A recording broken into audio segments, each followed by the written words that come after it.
ആൾതാമസമില്ലാതിരുന്ന വീട് ശാസ്താംകോട്ട സ്വദേശിയാണ് സമീപകാലത്ത് വാങ്ങിയത്. വീടിന്റെ അറ്റകുറ്റപ്പണികളുടെ ഭാഗമായി പെയിന്റിംഗ് ജോലികൾ നടന്നു വരികയായിരുന്നു.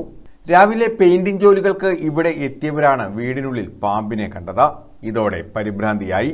തുടർന്നാണ് വനംവകുപ്പിനെ വിവരമറിയിച്ചത്. വനംവകുപ്പ് ഉദ്യോഗസ്ഥരായ ഷാനവാസ്, പ്രേംജിത്ത് എന്നിവർ സ്ഥലത്തെത്തി. ഏറെ നേരത്തെ തെരച്ചിലിനൊടുവിൽ അവർ പാമ്പിനെ കണ്ടെത്തുകയും ചെയ്തു. പാമ്പിനെ പിടികൂടിയപ്പോഴാണ് കഥ മാറിയത്. അത് പാമ്പായിരുന്നില്ല, സാധാരണ ചേരയായിരുന്നു. തുടർന്ന് വനംവകുപ്പ് അധികൃതർ ഒഴിഞ്ഞ പ്രദേശത്ത് ചേരയെ വിട്ടയച്ചു. എല്ലാ പാമ്പുകളോടും ഒരുമിച്ച് നമ്മുടെ വീട്ടിൽ കുടുംബത്തോടെ ജീവിക്കുന്ന ഒരു ജീവി എല്ലാ പാമ്പെന്ന് പറയുന്നത്. പാമ്പുകൾ രാത്രി സഞ്ചാരങ്ങൾ കൂടുതലും രാത്രി കാലങ്ങളാണ്, നൊക്കേണൽ എന്ന് പറയും.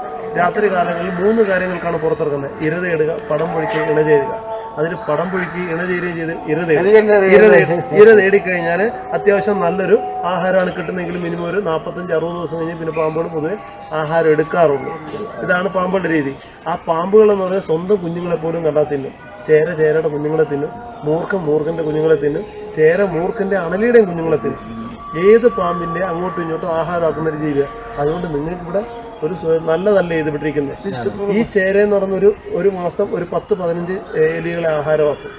പാമ്പ് കടിയേറ്റ് ഈ കഴിഞ്ഞ 3 വർഷം 2021, 2022, 2023 മരിച്ചത് 30-നും 35-നും ഇടയ്ക്കുള്ള ആൾക്കാരാണ്. പക്ഷേ എലിപ്പനി വന്ന് മരിച്ചേക്കുന്ന കഴിഞ്ഞ വർഷം 283 പേരാണ്. ഈ വർഷം 9-ാം മാസം വരെ 253 പേര് മരിച്ചു. അന്നേരം നമ്മുടെ ശത്രു എലിയാണോ പാമ്പാണോ? ചേര ഇംഗ്ലീഷുകാർ വിളിക്കുന്നത് റാറ്റ് സ്നേക്ക്, എലിപ്പാമ്പ്. ഒരു മാസം ഒരു ചേര ഒരു 15-20 എലികളെ ആഹാരമാക്കും.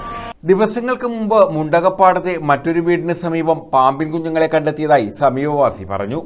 നമ്മുടെ ഈ വീട്ടിൽ നിന്നും ഒരു 4 പാമ്പും കുഞ്ഞിനെ നമ്മൾ ഇവിടുന്ന് ഇതിനകത്ത് നമ്മൾ ഓടിച്ച് വെളിയിൽ കളഞ്ഞതാണ്. അതായത് ഇന്ന് രാവിലെ വീണ്ടും ഇവിടുത്തെ പല വീടുകളിലും പാമ്പിനെ കണ്ട്. ഇന്ന് രാവിലെ അപ്പുറത്ത് തൊട്ടടുത്ത വീട്ടിൽ നിന്ന് ഒരു പാമ്പ് കണ്ടത്. പാമ്പല്ല, ചേരയായിരുന്നു. പക്ഷേ അത് പിടിക്കപ്പെട്ടു. അതുകൊണ്ട് അടിയന്തരമായിട്ട് ഈ കാട് കയറി കിടക്കുന്ന ഈ പ്രദേശത്ത് നിന്ന് ഇതിനെ ഈ കാടെല്ലാം വെട്ടിപ്പറിച്ച് ഇവിടെ ജനങ്ങൾക്ക് നിരവധി കുടുംബങ്ങൾ ഇതിൻ്റെ അപ്പുറത്ത് ഈ റോഡിൽ കൂടെ അങ്ങോട്ട് പോയിക്കൊണ്ടിരിക്കുകയാണ്. അതുകൊണ്ട് മിക്കവാറും സമയങ്ങളിൽ നമുക്ക് കാണാം ഈ റോഡ് ക്രോസ് ചെയ്ത് ചേരയും പാമ്പുകളും അങ്ങോട്ടും ഇങ്ങോട്ടും പോകുന്നത് നമുക്ക് മിക്കവാറും കാണാം.